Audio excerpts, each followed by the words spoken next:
مصنف بتاتے ہیں یا بیان کرتے ہیں اور تشریح طلب عبارت کے بعد مصنف کیا چیز بیان کرتے ہیں، یہ ہمارا سیاق و سباق ہوگا۔ یہ ہوتا ہے ہر ایک پیراگراف کا الگ الگ، کہ کوئی سا بھی پیراگراف آ گیا، یہاں سے یہ پیراگراف آ جاتا ہے تو آپ نے لکھنا کہ اس کے بعد کیا ہے، پہلے کیا چیز ہے۔ اس کے لیے ضروری ہے کہ آپ نے سبق کو بہت ہی اچھی طرح سے 2 سے 3 دفعہ پڑھا ہوا ہو، کیونکہ جب کتاب وہ اقتباس سامنے آئے گا، عبارت ہوگی، تو آپ نے اگر سبق کو اچھے سے پڑھا ہوا ہے تو آپ کو پتہ چل جائے گا کہ اس سے پہلے مصنف نے کیا چیز بیان کی ہے اور اس کے بعد میں مصنف نے کیا چیز بیان کی ہے، پھر آپ اس کو اچھے سے لکھ سکتے ہیں۔ ایک طریقہ کار یہ ہوگا ہر ایک پیراگراف کا الگ الگ سیاق و سباق لانا۔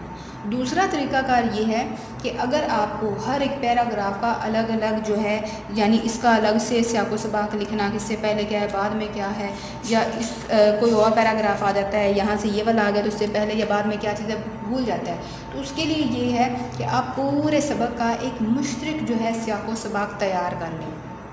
کہ پورے سبق کے جو اہم نکات ہیں اس کو ملا کر ایک سیاق و سباق جو ہے تیار کر لیں۔ اور سیاق و سباق آپ کا یہ ہونا چاہیے کہ 8 سے 12 لائنوں پر ہونے کے، کم از کم 8 ہوں اور زیادہ سے زیادہ 12، 8 سے 12 لائنوں پر ہو، اس سے زیادہ نہ ہو۔ وہ آپ نے کیا ہے، اہم نکات اکٹھے کرنے ہیں اور اس سے ایک مشترک جو ہے سیاق و سباق تیار کر لینا ہے، کہ آپ کا سبق کا کوئی بھی پیراگراف آ جاتا ہے تو اس کے لیے آپ اس پیراگراف کو جو ہے سیاق و سباق میں لکھ سکتی ہیں۔ اس کے لیے آپ کو الگ الگ جو ہے سیاق و سباق بنانے کی پھر ضرورت نہیں رہے گی۔ یہ آپ کا 8 سے 12 لائنوں کا ہونا ضروری ہے۔ 3 نمبر آپ کے جو ہیں سیاق و سباق کے ہیں، 2 نمبر حوالہ متن، 3 نمبر آپ کے سیاق و سباق ہے۔ اگر آپ نے درست لکھا ہے، اس کو بالکل صحیح لکھنا ہے، اور اسی طرح سیاق اور سباق الگ الگ نہیں، اکٹھا سیاق و سباق کی ہیڈنگ دے کر اس میں آپ نے تشریح طلب اقتباس سے پہلے کیا چیز بیان کی گئی ہے اور بعد میں کیا چیز بیان کی گئی وہ لکھ کے، اور تشریح طلب پیراگراف سبق کے کس حصہ سے لیا گیا ہے، اگر بالکل پہلا ہے تو انتہائی آغاز سے لیا گیا ہے، اگر یہ ہے تو تقریباً مطلب درمیان سے لیا گیا یا تقریباً اختتام سے، جہاں سے وہ عبارت لی گئی ہے وہ آپ لکھیں گے کہ یہ پیراگراف سبق کے کس حصہ سے لیا گیا ہے، آخری لائن لکھ کے۔ اس کے بعد آپ نے کرنی ہوگی تشریح۔ تشریح جو ہے یہ آپ کا 10 نمبر کی ہوگی، 10 نمبر تشریح کے ہوتے ہیں، 2 نمبر حوالہ متن، 3 نمبر سیاق و سباق اور 10 نمبر جو ہیں تشریح کے ہیں، اور یہ بہت ہی امپورٹنٹ چیز ہے، اس کو آپ نے بہت ہی اچھے سے کرنا ہوگا، کیونکہ 15 نمبر کا سوال ہے، تو اس کے لیے آپ کو اچھی تیاری اگر آپ کی ہوگی، اچھے طریقے سے آپ کو یہ حوالہ متن، سیاق و سباق، تمام اسباق کے نام، ان کے مصنفین کے نام اور پھر سیاق و سباق یاد ہوں گے تو آپ اچھے مارکس لے سکتی ہیں۔ پھر یہ کہ تشریح میں اب آپ نے کیا کرنا ہے، جو پیراگراف دیا گیا ہے اس پیراگراف کو آپ نے سادہ اور آسان الفاظ میں کھل کر بیان کرنا ہے، اس کی تشریح کرنی ہے، اس کی وضاحت کرنی ہے۔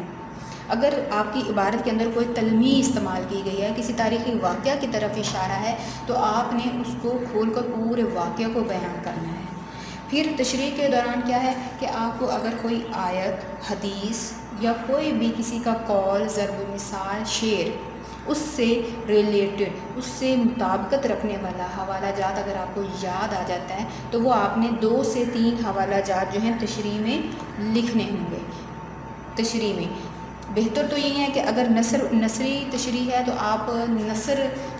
نثری حوالہ جات ہی لکھیں، مطلب حدیث آ جاتی ہے، آیت آ جاتی ہے، کسی کا قول آ جاتا ہے، اس طرح سے۔ لیکن شعر بھی اگر اس عبارت سے مطابقت رکھنے والے ہیں، اس سے ملتے جلتے ہیں، تو آپ اشعار بھی لکھ سکتی ہیں۔ دوسرا یہ کہ آپ کے جو حوالہ جات ہوں کوشش کریں کہ اردو میں ہی ہوں، لیکن اگر اردو سے ہٹ کر آپ عربی میں حوالہ جات لکھتی ہیں یا پھر انگلش کا کوئی حوالہ آپ دینا چاہتے ہیں تو اس کے لیے کہ آپ اس حوالہ لکھ کر اس کے بعد بریکٹ کے اندر اس کا اردو ترجمہ ضرور لکھیں گے۔ اس طرح سے آپ نے کیا ہے، یہ اپنا پورا کوسچن جو ہے، پورا سوال جو ہے، اس طرح سے اس کو اٹیمپٹ کرنا ہے کہ 15 نمبر ہیں، 2 نمبر حوالہ جات، 3 نمبر سیاق و سباق، 10 نمبر کی آپ کی تشریح، اور یہ پورا سوال آپ کا مطلب حوالہ متن، سیاق و سباق اور تشریح، ان تینوں کو ملا کر آپ کا یہ سوال کم از کم جو ہے 3 صفات پر مشتمل ہونا چاہیے، یہ سوال اقتباس کی تشریح کا۔ اور اس کو لکھنے کا طریقہ کار بھی یہی ہے کہ سب سے پہلے اقتباس کی تشریح، پھر جس جز کی آپ تشریح کریں اس کا انتخاب کر کے اس کا مینشن کرنا ہے، پھر حوالہ متن، سبق کا عنوان اور مصنف کا نام۔ حوالہ متن میں یہ 2 چیزیں آ جائیں گی، اس کو اس طرح الگ الگ ہی لکھنا ہے، اس کو آپ نے پیراگراف کی شکل میں یا عبارت کی شکل میں نہیں لکھنا کہ سبق کا عنوان یہ ہے، مصنف کا نام یہ ہے، اس طرح سے نہیں، اس طرح سے الگ الگ کر کے لکھنا ہے۔ پھر سیاق و سباق کی ہیڈنگ دے کے 8 سے 12 لائنوں پر آپ نے جو ہے سیاق و سباق لکھنا ہے، پھر تشریح 10 نمبر کی یہ تشریح ہے، تو کم از کم 2.5 صفحات پر آپ کی یہ تشریح، یعنی آپ کے پیراگراف کا 3 گنا ہونا چاہیے کہ جو اصل عبارت ہے اس کا 3 گنا۔ تو اب آپ کو طریقہ کار بتا دیا گیا کہ کس طرح سے آپ نے اس کو کرنا ہے، مارکس کس طرح سے ہیں، تو اسی حساب سے آپ نے اب اس سبق کو اچھے طریقہ سے پورے کو پڑھ کر ہر ایک پیراگراف کا سیاق و سباق خود سے جو ہے آپ نے کوشش کرنی ہے کہ اگر یہ پیراگراف ہے تو اس کا سیاق و سباق آپ خود سے گھر پہ بیٹھ کر اس کا سیاق اور سباق لکھیں۔ اگر یہ والا پیراگراف آ جاتا ہے تو اس کا سیاق اور سباق کس طرح سے ہم لکھ سکتے ہیں، اگر اس طرح سے نہیں تو پھر پورے سبق سے ایک مشترک سیاق و سباق تیار کر لیں گے کہ تمام سبق کے جو اہم نکات ہیں ان کو ملا کر ایک 10 سے 12 لائنوں کا ایک سیاق و سباق تیار کر لیں، جو اس صورت میں کہ کوئی بھی پیراگراف آ جاتا ہے تو آپ کو اگر نہیں بھی پتا کہ یہ سبق کے کون سے حصے سے ہے، اس سے پہلے بعد میں مصنف نے کیا چیز بیان کی ہے، تو آپ اس پیراگراف کو جو ہے